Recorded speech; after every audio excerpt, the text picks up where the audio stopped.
Assalamualaikum warahmatullahi wabarakatuh. Baiklah, di sini saya Zahrotunisa, NPM 20053003 dengan rekan saya Laila Safitri dengan NPM 20053008 akan mempresentasikan materi tentang membaca interpretatif sebagai tugas akhir pada mata kuliah keterampilan membaca. Materi yang pertama adalah pengertian membaca interpretatif. Membaca interpretatif adalah kegiatan membaca yang bertujuan agar para siswa mampu menafsirkan maksud pengarang. Apakah karangan itu fakta atau fiksi, sifat-sifat tokoh, reaksi emosional, gaya bahasa dan bahasa kias, serta dampak-dampak dalam cerita. Dalam membaca interpretatif, seorang pembaca harus mampu mengikuti si pengarangnya, dan bahkan si pembaca dapat juga masuk ke jalan ceritanya, sehingga ia memahami maksud yang ingin disampaikan si pengarangnya terhadap apa yang dibacanya. Materi yang kedua adalah tujuan membaca interpretatif. Tarigan mengemukakan bahwa terdapat 6 tujuan membaca interpretatif, yaitu sebagai berikut. Yang pertama, maksud pengarang. Maksud pengarang adalah seorang pengarang menulis sesuatu untuk dibaca orang lain. Sadar atau tidak sadar, sang pengarang sebenarnya mempunyai maksud-maksud tertentu dalam karyanya. Oleh sebab itu, perlu kita ketahui terlebih dahulu ragam-ragam tulisan. Secara garis besarnya, ragam tulisan dapat berupa deskripsi, narasi, eksposisi, argumentasi, dan persuasi. Yang kedua, fakta atau fiksi. Perbedaan utama antara fiksi dan non-fiksi terletak pada tujuannya. Tujuan narasi non-fiksi adalah menciptakan kembali apa-apa yang telah terjadi secara aktual. Dengan kata lain dapat dijelaskan bahwa non-fiksi mulai dengan mengatakan, ini semua adalah fakta-fakta. Sedangkan narasi fiksi mulai dengan mengatakan, kalau seandainya ini adalah fakta-fakta, maka inilah yang akan terjadi. Yang ketiga, sifat-sifat tokoh. Sifat-sifat yang dibicarakan pada permulaan harus dibatasi dengan baik. Yang berikutnya sudah boleh beranjak kepada yang lebih halus.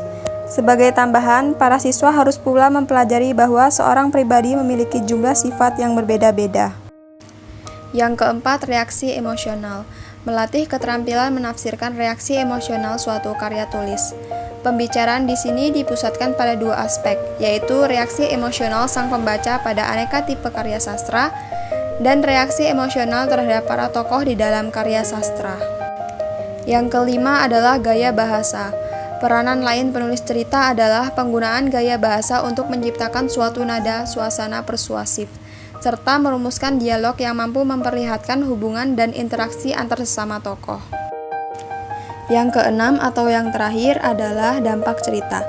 Suatu keterampilan yang dapat meramalkan aneka dampak yang mungkin dihasilkan oleh suatu cerita. Maksud untaian cerita di sini adalah keterampilan seseorang pembaca agar dapat meramalkan dalam berbagai tahap yang terdapat dalam cerita apa yang akan terjadi berikutnya. Materi selanjutnya akan dipaparkan oleh saya Laila Safitri. Aneka tujuan membaca interpretatif. Menurut Otto dan Kester ada beberapa tujuan yang hendak dicapai dalam membaca interpretatif. Tujuan-tujuan itu terbagi atas 3 tingkatan, yaitu tingkat siswa A sampai C. Kelas 1 sampai 2 sekolah dasar adalah para siswa dapat mempertimbangkan memikirkan maksud dan tujuan sang pengarang, mempertimbangkan sifat-sifat dan motif-motif para tokoh, memperhatikan reaksi-reaksi emosional, memperhatikan tamsil-tamsil yang berhubungan dengan panca indera, meramalkan pengaruh, akibat, atau dampak-dampak cerita. Tujuan tingkat D sampai E, kelas 3 sampai 4 sekolah dasar adalah agar para siswa dapat menentukan tujuan dan sifat sang pengarang, menetapkan fakta atau fiksi, menentukan sifat-sifat dan perubahan-perubahan para tokoh, memperhatikan reaksi-reaksi emosional pada tokoh, memperhatikan gaya bahasa, bahasa kias yang terdapat pada bacaan, meramalkan pengaruh atau dampak-dampak cerita. Tujuan tingkat F sampai G, kelas 5 sampai 6 sekolah dasar adalah agar para siswa dapat mempertimbangkan, memikirkan pendapat sang penulis, menentukan unsur-unsur fakta dalam fiksi, menentukan serta membandingkan sifat-sifat, sikap-sikap, perubahan-perubahan, dan motif, mengenali reaksi-reaksi emosional para tokoh, memperhatikan penggunaan kata-kata yang bermakna konotatif dan denotatif. Sekian presentasi dari kami. Apabila ada kesalahan dan kekurangan, kami mohon maaf. Saya akhiri. Wassalamualaikum warahmatullahi wabarakatuh.